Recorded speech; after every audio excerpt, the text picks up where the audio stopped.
Back here on the Deen Show with Rabbi Weiss. Now, usually when people come out and they say anything, they'll get a backlash and people say, look, you're anti-Semitic, right? Or if even a rabbi such as yourself, and we see right now, we're seeing pictures with, I think there was like 50,000 Jews, many rabbis, you could see the pictures right now coming out, and this is in New York, and they're staunchly against this movement that has been responsible for terrorism and terrifying people, innocent people, children, and whatnot. So what do you say? What do you have to say when someone, uses these things, right, these nasty words? Yeah, I'm happy that you brought this up because unfortunately the world thinks that the more Jewish you are, the more religious you are, the more Zionist you are. In fact, it is just the opposite. And anybody, if they will take the effort, they will see that invariably, whether it is in Jerusalem, in Al-Quds, in wherever there is a very religious community, in Stamford Hills in London, which is the most religious Jewish community, or in New York, if you just across from Manhattan, it's called Williamsburg, Brooklyn, and I can go on and on. Wherever around the world, the more religious, the more anti-Zionist, because as I've explained, Zionism is totally contradictory. It's really antithetical to Jews. It just, the two cannot meet. It's impossible. Judaism is subservience to God. Zionism is rebelling against God in every facet. Now, the Zionists, being that they don't have the godly fear of God and this morals given by God of how one should live his life. Therefore, they have no compunctions with using the Judaism as a facade and a stick to intimidate others. That they wave the Bible and they use this emotional music. Oh, we were 2,000 years in exile and now we finally got back the land. We're a continuation of King David. And to us, we could vomit from this, listening to this, because it's so despicable. Because everybody, if you would just follow their lives, the whole state of Israel breaches all the 10 commandments and everything of the Torah. They don't they desecrate the Sabbath. They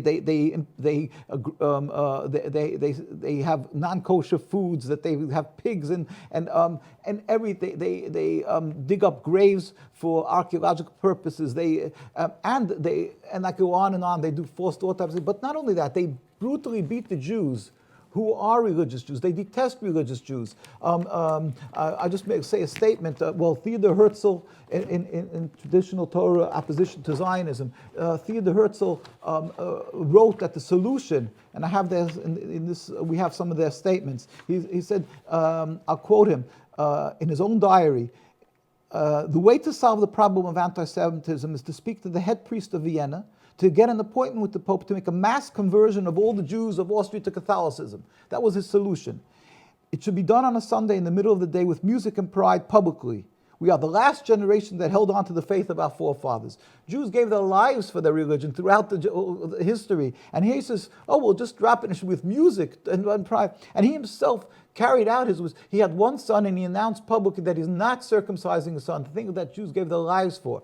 There was one, Zev Jabotinsky, also one of the fathers of the Irgun, Lechi. There was a prime minister called Begin. He was his mentor. Everybody knows him who follows Zionism. And he wrote in an article in 1919 in Palestine. What book is this now again? This is again a traditional Torah opposition to Zionism. It's historic documents on nkusa.org. You can find NKUSA. That's your website. That's our website. You can find it. And he wrote openly in a newspaper called the Chadash's Haaretz, that means the news of the land. He wrote in 1919, in the national home we will announce that those Jews who have on themselves the rust of exile and they refuse to shave off their beards and earlocks, payas it's called, will be second-class citizens and will not have the right to vote. Now, imagine that. If an Arab person would say this, a Muslim country would say that, the Zionists would be all over them and say, how dare you do it? And they're the protectors of the Jewish people around the world. This is their hypocrisy, what they are. But not only that, the Jewish people, we're never militant. We're not armed. We don't carry arms. And yet when we have simply to voice our opposition to the Zionist occupation of Palestine and what they're doing, we have demonstrations. Now, who are these people? These are rabbis? Some of them are rabbis, some of them are laymen, just now, Jews. These are Zionists, these are the police. Muslims beating them? These are the Zionists, they're police, they're soldiers. So Zionists are beating They're them? brutally beating them. We have we have reams and reams of pictures. They can go to our site, NKUSA, and there's links. You can see, we have, as you've mentioned, we have demonstrations that never get covered because of their intimidation around the world, that you're anti-Semitic if you oppose them. So newspapers fear the fear of to dare speak up against Zionism, or to show any sympathy for the Palestinian cause. Here we have tens of thousands of Jews when Netanyahu came to visit President Obama.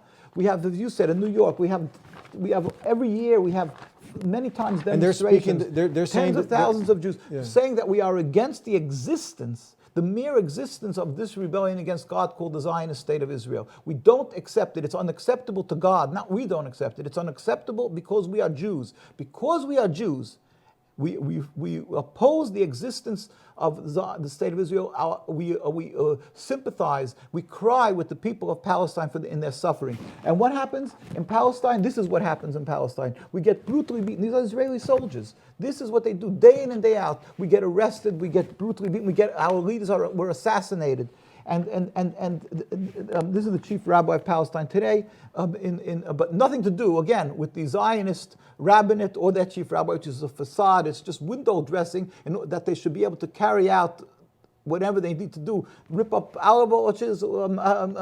So they have assigned by their rabbis. Their rabbis may be knowledgeable, but that doesn't mean it's neither here nor there. It's nothing, because they are not upholding the Torah. They are not only not rabbis, but they are not practitioners of Judaism. They've excluded themselves from Judaism. And we have so many, again, people could see pictures of the tens and tens of thousands of people demonstrating. These pictures are not big enough, but people go to the site, whether it is in Washington, whether it is in New York, whether it is in Palestine mostly, or in London, around the world we demonstrate. We also go, we as Jews who are true to Judaism, we went to Gaza. We go to Muslim countries now because it's a requirement, as the chief rabbi of Palestine, Rabbi Teitelbaum, said, we are required to let the world know that these Zionists and their state does not speak for the Jewish people, and they are not in any way have the right to use Judaism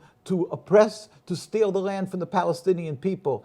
These people who are good to us, and we babysat each other's children, we live together, they have no right to steal from them. The Torah doesn't permit you to steal. And here we went to Gaza, we brought, just recently we sent an ambulance. We couldn't go recently because of what's happening. We usually go through Egypt, but unfortunately what's happening. But we sent from Norway, together with the people from Norway, we brought an ambulance. We went twice there after the attacks on Gaza a few years ago. And here we're non-political, so we're good with all the factions, with President Abbas and with the Prime Minister. This is meeting with Prime Minister Ismail Haniyeh in Gaza, and we meet with, and we went to Iran and to Sheikh Qaradawi and all the people and the kings and leaders, thank God, to tell them that the people should understand that the religion isn't the issue. The Zionist wants to confuse, to make it that there's a religious conflict. Nothing to do with religion. On the contrary, the Muslims and the Arab people were for us our friends and our patrons, the ones who protect us and provide a safe haven, and they should not be full victim of this evil movement of Zionism. With God's help, if you will remove this impediment to peace, Zionism, a relatively new ideology, so 100 mere years, then the Jews and Muslims and Christians were living for hundreds and hundreds of years, and it was never a problem. We could just remove that little drop of sand that was thrown in the person in the eye. You can't. That Zionism, remove that impediment to peace. And don't be confused that you have to remove this religion, these people, followers of practices of religion. The world, unfortunately, confuses these issues. And that is where the problem is. And that's why there's no light at the end of the tunnel, because they feel that they have to force this Zionism, that it should continue. Remove it, and you won't have to put in billions of dollars for building walls and everything, because we can live together, as history so beautifully attests to the fact that we live together. I'd like to thank you. We're out of time. We have to go. Moving forward, how can people, if they want to get sincere people out there who want to know the truth, but there's a lot of confusion over this, how can they get more informed?